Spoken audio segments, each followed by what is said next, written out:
शांति 3/5/2023 की मुरली है। मुख्य रूप से बाबा ने कहा, इस समय हर एक काम अग्नि में जल रहा है। उन्हें काम चिता से उतार ज्ञान चिता पर बिठाना है। आत्मा जब पवित्र शीतल बने तब देवता बन सके। आगे कहा, ज्ञान के ठंडे छींटे डाल, तुम्हें हर एक को शीतल बनाना है। फिर कहा, बुद्धि योग सदा एक बाप में लगा रहे। पुराने घर पुरानी दुनिया में बुद्धि न जाए, ऐसी एकाग्र चित्त अवस्था बनानी है। बाप के सर्व गुण स्वयं में धारण करना है। हर आत्मा पर ज्ञान के छींटे डाल, उनकी तपत बुझाए शीतल बनाना है। अब सुनते हैं महावाक्यों को विस्तार से। बाबा ने कहा, मीठे बच्चे, ज्ञान के ठंडे छींटे डाल, तुम्हें हर एक को शीतल बनाना है। तुम हो ज्ञान बरसात करने वाली शीतल देवियाँ। प्रश्न है, बाप ने तुम्हें ज्ञान का कलश क्यों दिया है? उत्तर, ज्ञान का कलश मिला है पहले स्वयं को शीतल बनाकर फिर सर्व को शीतल बनाने के लिए।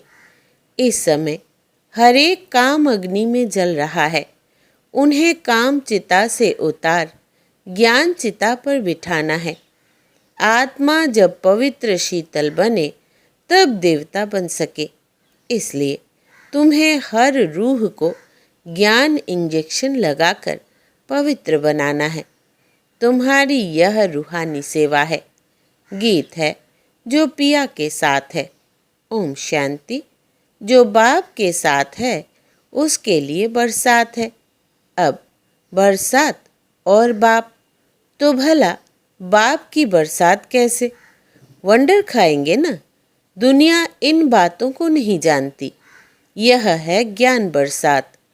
तुमको शीतल देवियाँ बनाने लिए ज्ञान चिता पर बिठाया जाता है। शीतल अक्षर के अगेंस्ट है तपत अर्थात गर्म। तुम्हारा नाम ही है शीतल देवी। एक तो नहीं होगी ना, ज़रूर बहुत होंगी जिन्हों से भारत शीतल बनता है। इस समय सभी काम चिता पर जल रहे हैं। तुम्हारा नाम यहाँ शीतला देवियाँ है। शीतल करने वाली, ठंडा छींटा डालने वाली देवियाँ। छींटा डालने जाते हैं ना, यह है ज्ञान के छींटे जो आत्मा के ऊपर डाले जाते हैं। आत्मा प्योर बनने से शीतल बन जाती है। इस समय सारी दुनिया काम चिता पर काली हो पड़ी है। अब कलश मिलता है तुम बच्चों को। कलश से तुम खुद भी शीतल बनते हो और औरों को भी बनाते हो। यह भी शीतल बनी है ना। दोनों इकट्ठे बैठे हैं ना। घर बार छोड़ने की बात नहीं।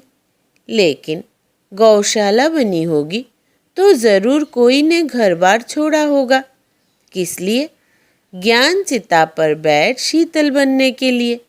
जब तुम यहाँ शीतल बनेंगे तभी तुम देवता बन सकेंगे। बाबा ने समझाया भी है, जब तक तुम्हारे द्वारा कोई आस्तिक नहीं बना है तो गोया नास्तिक ही है।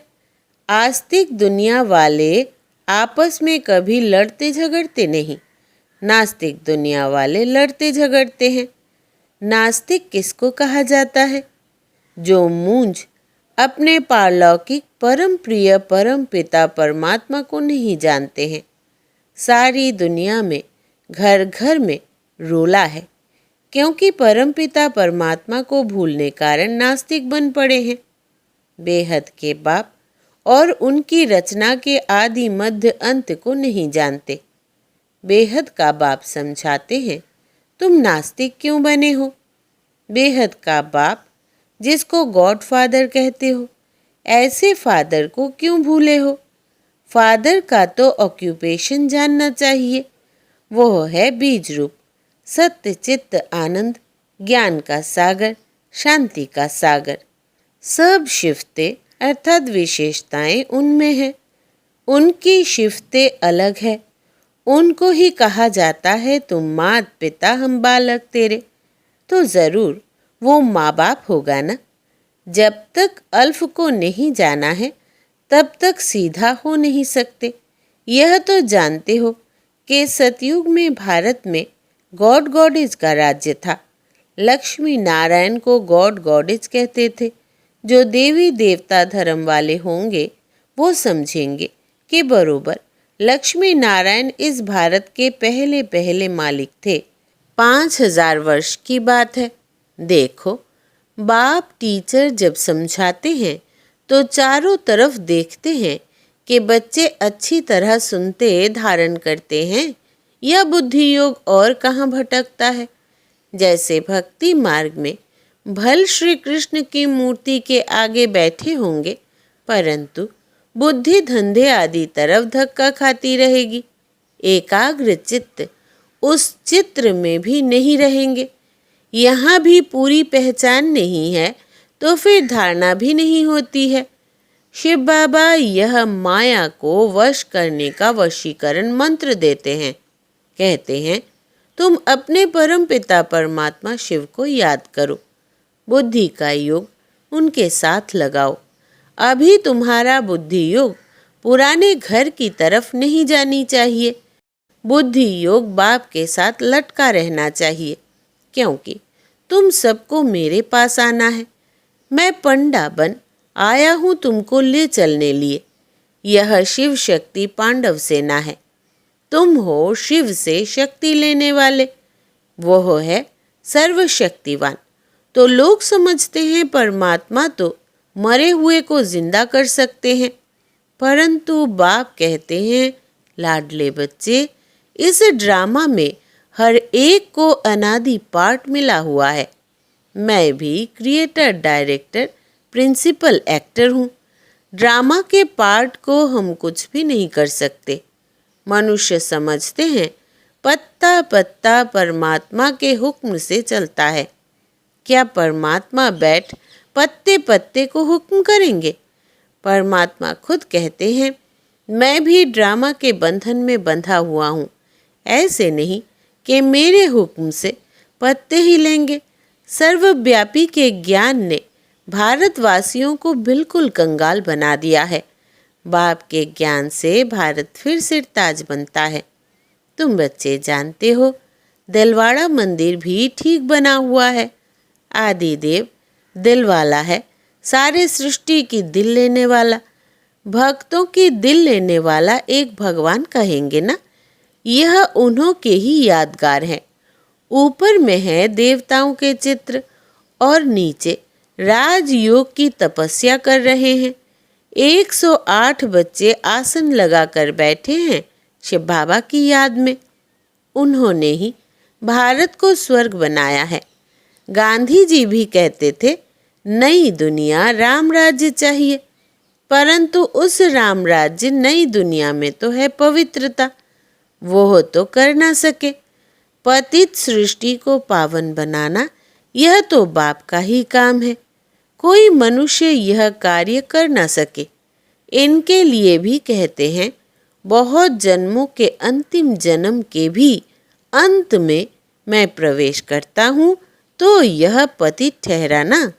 जो पावन थे वही पतित बने हैं, फिर पावन बनते हैं। आपे ही पूज्य आपे ही पुजारी। जो पुजारी भक्त बने हैं, भगवान भक्तों को ही मिलते हैं। बाकी वो जो मुक्ति के लिए पुरुषार्थ करते हैं कि पाठ बजाने से मुक्त हो जाए, परंतु मोक्ष किसको भी मिलता नहीं है। भगवान कहते हैं, मुझे भी मोक्ष नहीं मिलता। मुझे भी सर्विस पर आना पड़ता है। भक्तों को राजी करना पड़ता है इस भारत को माला माल बनाने, गंवाया हुआ स्वराज्य फिर से देने, सॉल्वेंट बनाने। मुझे भी पतित शरीर में पतित दुनिया में आना पड़ता है। अनेक बार आया हूँ और आता रहूँगा। भारत को गुलगुल बनाऊंगा। यह है ही आसुरी दुनिया। उनको दैवी बनाता हूँ। जो जो मुझे पहचानेंगे वही वर्षा लेंगे। शिव बाबा कल्प कल्प भारत को वर्षा देने आते हैं। उनकी जयंती आजकल मनाते नहीं। कैलेंडर से हॉलीडे भी निकाल दी है। वास्तव में तो एक ही शिव जयंती मनानी चाहिए और सबकी जयंतियां मनाना बर्थ नॉट पेनी है। एक परमपिता परमात्मा शिव की जयंती मनाना बर्थ पाउंड है, क्योंकि वो भारत को सोने की चिड़िया बनाते हैं। महिमा उस एक की है। मनुष्य समझते हैं पतित पावनी गंगा है, फिर भी एक से राजी थोड़े ही होते हैं। सब जगह भटकते रहते हैं, सिद्ध करते हैं बरोबर हम पतित है। ज्ञान का सागर तो एक ही परमात्मा है जिससे तुम ज्ञान गंगाएं निकली हो। तुम्हारे ही नाम है सरस्वती, गंगा, यमुना। गंगा नदी पर भी मंदिर बना हुआ है। वास्तव में ज्ञान गंगाएं तुम हो। तुम देवता नहीं हो, तुम ब्राह्मण हो। गंगा के नाम पर देवता का चित्र भी रख दिया है। उन्हों को तो पता नहीं है ज्ञान गंगाएं तुम शक्तियां हो। तुम अब मनुष्य से देवता बन रही हो इस राजयोग से। सच्चा योग यह है। बाकी तो सब अल्पकाल हेल्थ के लिए अनेक प्रकार के योग सिखलाते हैं। यह एक ही बाबा के साथ योग लगाने से हम एवर हेल्दी बनते हैं। अब बाप बैठ भारत को हेवन बनाते हैं। जब तक अपने को आत्मा परमात्मा का बच्चा नहीं समझा है तब तक वर्षा मिल ना सके। और सब है ब्रदर्स, भारतवासी। फिर कह देते हम सब फादर्स हैं, ईश्वर के रूप है, शिवोहम तत्वम। अब फादर्स जो सब दुखी हैं उनको सुख का वर्षा मिले कहाँ से? कितना घोर अंधकार है। यही है रात, ज्ञान है दिन।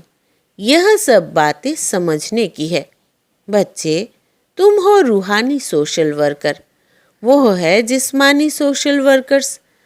तुम रूह को इंजेक्शन लगाते हो कि रूह प्योर बन जाए। बाकी तो सब जिस्मानी सेवा करते हैं। बाप बैठ समझाते हैं कितना फर्क है। तुम गॉड को याद कर गॉड गॉडेज बन रहे हो। भगवान खुद कहते हैं, लाडले बच्चे, मैं तुम्हारा गुलाम बनकर आया हूँ। अब मैं जो कहता हूँ सो मानो।